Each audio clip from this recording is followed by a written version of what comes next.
Should I do it, guys? Should totally do it. And I don't know if you guys know what the hell is going on here with this variegation. I'll take this moss here around the outside, and this is a really good example of phenotypic variation, I feel. G'day guys, how's it going? I am hoping we don't get disturbed too much, but my son's having trouble sleeping. He had a bit of a nap in the car.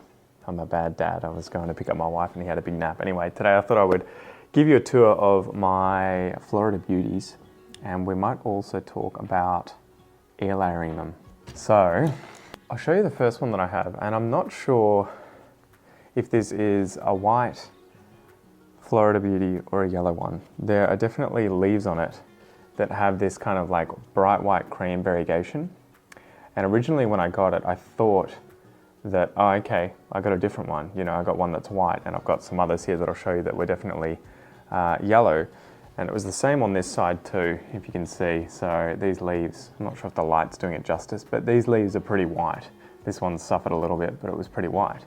However, it then pushed out, I think, it's this leaf, which seemed to me to have a bit more yellow on it. It had that sort of Aurea, Monstera Aurea vibe to it. So I was like, okay, maybe not. And then it pushed out this aberration. And I don't know if you guys know what the hell is going on here with this variegation, but it's almost like it's blurred. I don't know what the deal is. Like there's a tiny little thick green line up the top here that sort of appeared after it hardened off. Not sure if you can really see it clearly. See that green line? But the rest of it has these kind of like weird green lines and then yellow lines down it. This light's probably too bright. It's probably making it all white effectively. But yeah, I was like, I have no idea what's going on with this leaf and the variegation. Initially, I thought, yeah, it was just some sort of again, an aberration. I don't know, some weird, I don't know, mutation within a mutation. And it has just pushed out this leaf, or is in the process of pushing this leaf out, which I'm excited to see. And it was really funny. I filled up, this is the pot that I got it in. The guy sent it in semi-hydro, lacquer at the bottom here, then perlite and a bit of moss at the top. And I haven't really wanted to fiddle with it too much. For context, this plant was 450 bucks Australian. The other two that I'll show you were each 600 bucks. And I got these as investment plants. Again, I'm not talking about this to try and flex or anything like that. I'm telling you because I personally, when I'm watching these sorts of videos, appreciate the transparency and like to get an idea of what plants are worth and where. So yeah, I had been taking money out of some bad investments that I had and wanted to put it into plants like this because I had a feeling, you know, as long as you can keep them alive and take cuttings, they're probably going to do better than the investments that I had. So that's why I lashed out on these guys. Anyway, yeah, so I haven't taken him out of here. I've been watching him this week just shoot this leaf straight up and, you know, just kind of admiring it. And I just went over to have a look. I'd watered it. I think I'd filled up the reservoir maybe about 4 or 5 days ago. And when I went over there, it was almost bone dry. It was like completely empty. So the plant has obviously gotten to that point where it is really investing a lot of liquid and energy and nutrients and everything into the production of this leaf, and had just pulled everything out of the reservoir down here. So I was very impressed to see that. So yeah, this is the first one that I have. And something you'll notice about this one, whether it's a white one or a green one or a yellow one, whatever the deal is, the internodal spacing is really close together, and I'm not sure if that's because it was a recent cutting and the internodes will start sizing up, because they definitely appear to have kind of sized up. You know, they've gotten from less than a centimetre each up to here. This is about 1 inch, and then this one's probably about 1.5 inches. So I'm not sure how much they're going to size up, but they're definitely compact and kind of make me nervous when I think about propagating this one. So that's why I'm wanting to air layer it. So that is number one. And I felt like this was a bargain when I got this one for $450, because yeah, people were asking $750, $1,000 for a plant that was this well established. So, all right, so that one aside, God, I'm nervous. I'm like, am I gonna hit this off the table? I have this one as well. So this one's been really slow, to be honest. It hasn't done anywhere near as much as these other two that I have. And again, it's similar to the one that I just showed you in that, although you can't really see it, the internodal spacing in here is very, very compact.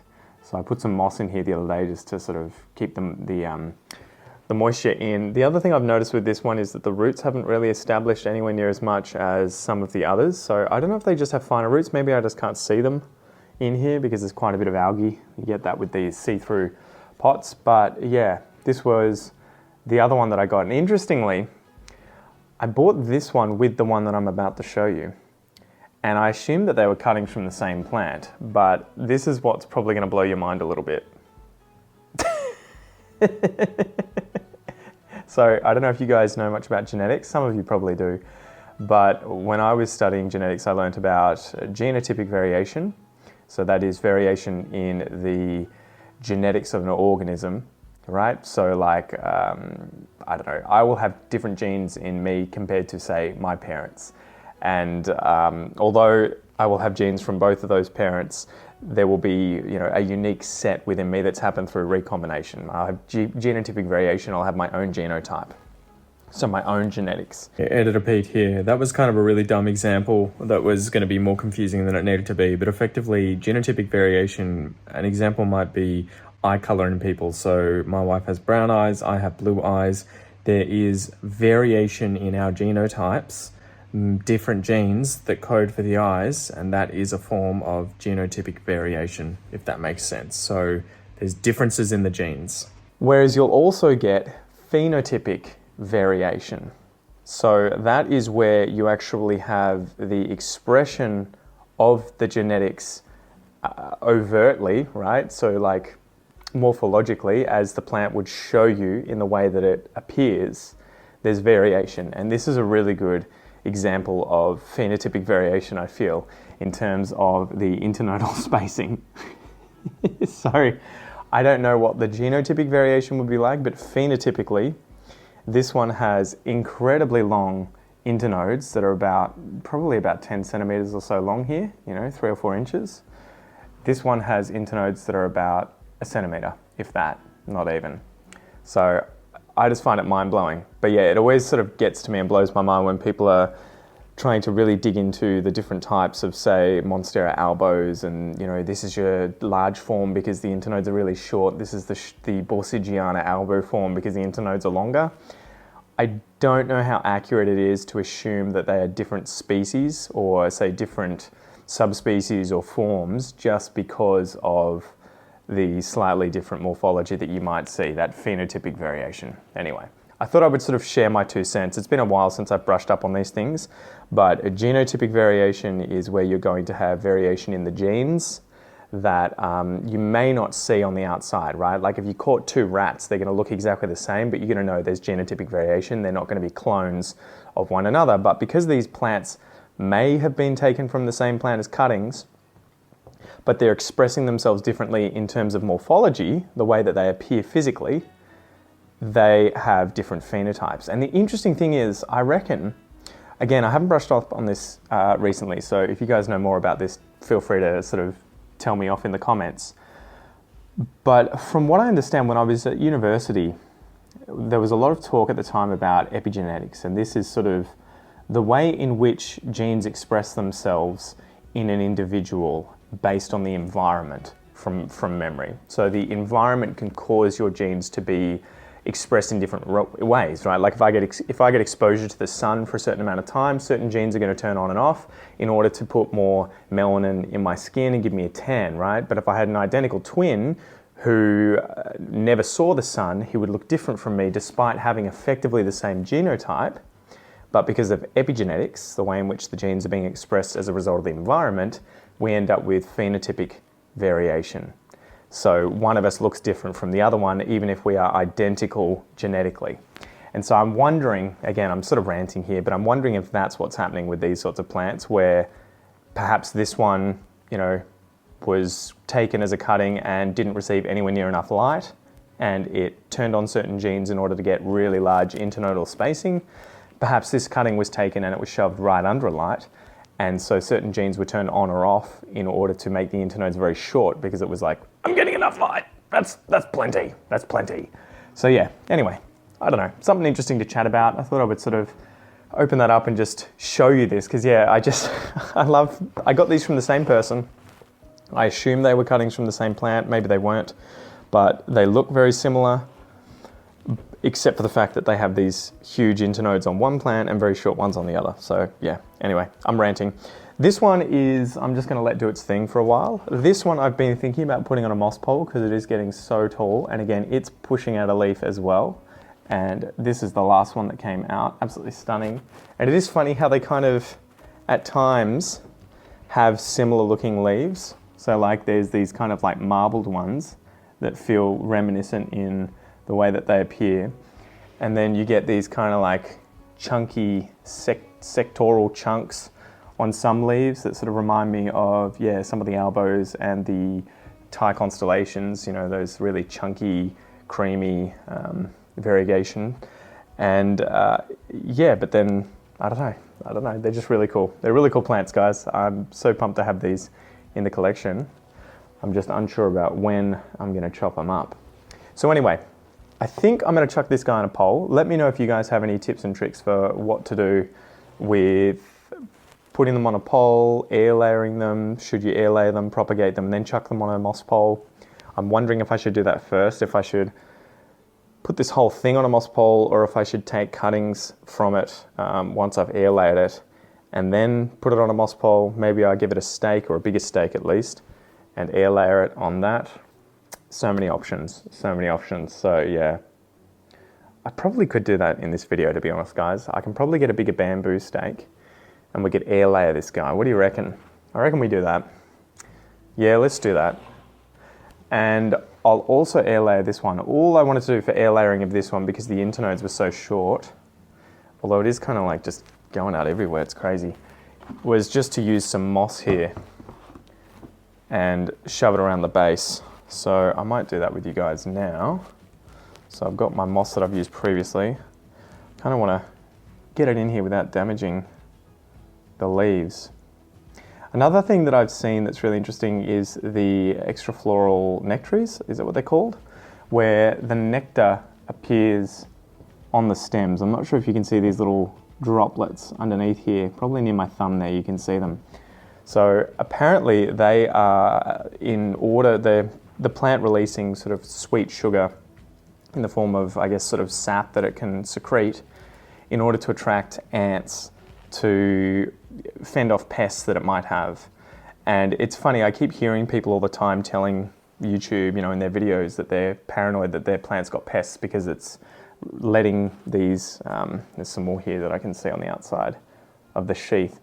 They're secreting these liquids, but I'm yet to see any single person who said that they see these liquids being secreted actually find pests on their plant. So, and it's really sticky, you know, when you touch it. I wonder if, should I do it, guys? Should totally do it. That's really sweet, funnily enough. Man, that tastes, it literally tastes like honey. Literally tastes like honey. I was not expecting that, guys. If you, no, I'm just kidding. If you have one of these and you want to give it a go, expect a sort of similar to honey, kind of watered down honey taste. That's actually really nice. I was surprised. I thought it would just taste like water. No wonder the ants are attracted to it. Humans too. All right, so yeah, sorry I'm kind of ranting. I sort of planned to initially just air layer this guy and not really talk much, but I thought, you know what, we're here, let's do a bit more. Let's do a bit more. Okay, so now I'm eyeing off this node here. Sorry, it's such a disorganized mess in front of the camera here, guys. So I'm thinking about what I can do to this node to air layer it. I might use some Glad Wrap here and hope that it does the trick. I've still got the taste of that stuff in my mouth. You'll have to let me know if you've ever tasted it, guys. It's, yeah, it is funny how much that just tastes like honey. All right, so I think I'm just gonna wrap this moss around here, and then probably should have put the moss in the Glad Wrap first. That would have been probably a better idea, Pete, because this is not going to work amazingly otherwise, I don't think. Just don't destroy the plant, please, for the love of God. All right. And I'm just going to try and wrap this up without doing too much damage to the plant. There we go. And hopefully that does the trick. So maybe I'll put a little bit extra on, just like another one coming around this front bit to sort of close it off. Nice. Okay, so there we go. I guess I'll just have to keep an eye on the reservoir down here and make sure this moss stays wet, and hopefully it roots into it and I can give this guy the chop in a month or two. I guess I'll keep you guys posted. Might put this guy out of the way. Okay, now I think what I'm going to do here is just substitute the stake that I have in there, because I used a short stake originally, just to try and make my life a little easier and fit it onto the shelf. I'll have to work out what to do with it after this because it won't fit on the shelf anymore. But I think I'm going to take this off, pull this stake out, substitute it in for another one, and hopefully sort of put that back into the same position. Maybe I'll do it the other way around. There we go. Okay, that looks like it's going to work. And then I guess I will air layer each of these different sections, although I'm not sure if it's going to be able to activate these dried up lower sections or if it'll just be the stuff higher up that'll get activated. So maybe I'll focus on that. All right.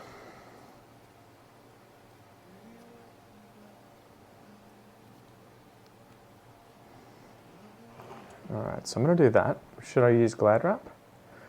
Or should I use Ziploc bags? I might use Glad Wrap again.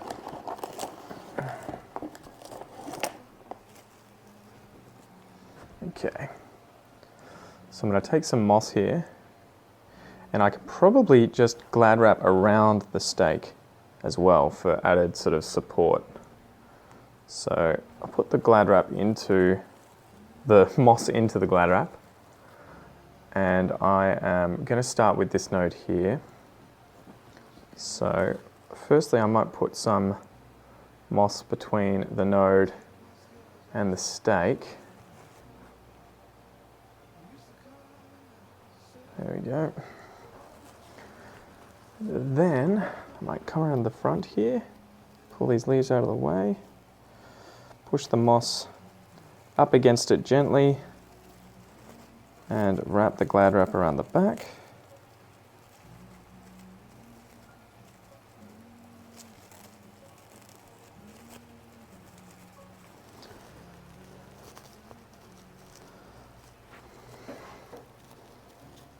All right. Seems to have sort of worked, although because there's a leaf kind of sticking out here, it's a little awkward. I'm going to have to put this bit up underneath, I think, to give it some added support.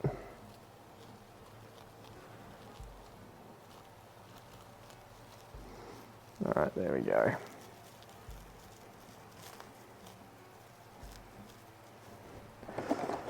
One extra bit to hold these two pieces in place.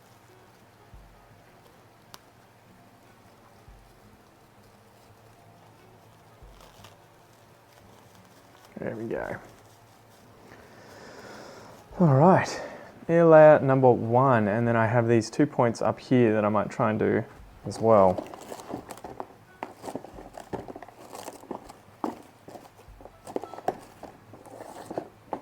And then I just finished watching episode 5 of Game of Thrones, House of the Dragon, you know what I mean. Another ripper of an episode. I really, it's just so well written, guys. Like the characters and everything, there's no kind of really obvious good guys and really obvious bad guys. There are definitely sort of all these grey characters, and so even now I don't really know who I'm rooting for. Like, you feel bad and you know, you want to root for Rhaenyra, but she just keeps making some dumb decisions and kind of egging on the wrong people. And then Daemon is just like this bad boy who just keeps doing, you know, evil stuff, but you're kind of rooting for him at the same time. Tudo bem? Oi, cara, bate aqui, amigo. Você não tá dormindo? O que aconteceu? O que você vai fazer? Você vai assistir alguma coisa? Eita. So, Guess the family's awake. All right, I'm gonna finish this video up and I will come and hang out. To the bay. Okay, how am I gonna do this? Same thing again, I guess. I will put some moss on the inside here, hoping that it stays in place. Like so. And then I'll take this moss here around the outside and hope to wrap a glad wrap around without destroying this leaf that is there.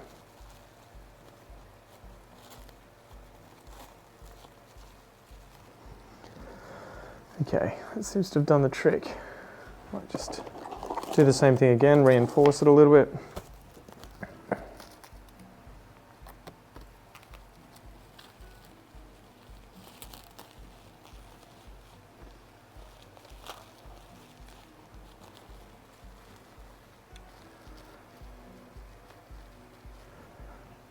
All right.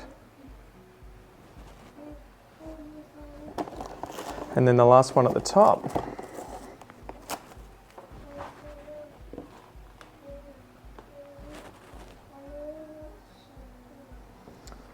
So I'm just thinking about how I can support this. I guess it's sort of supporting itself with the glad wrap, so I probably don't need to get some Velcro to add support to it. Should be okay. And all right, I'm going to bring this over again. The only tricky bit here is that I don't want to cover the leaf that's coming out and potentially rot it. So I'm going to, definitely makes it easier than the other one though, right? With these larger internodes. I'm going to do this, bring the top down, and then tuck it in and try and wrap around like so. All right, whilst holding it in place, don't come undone yet. Here we go, over the top.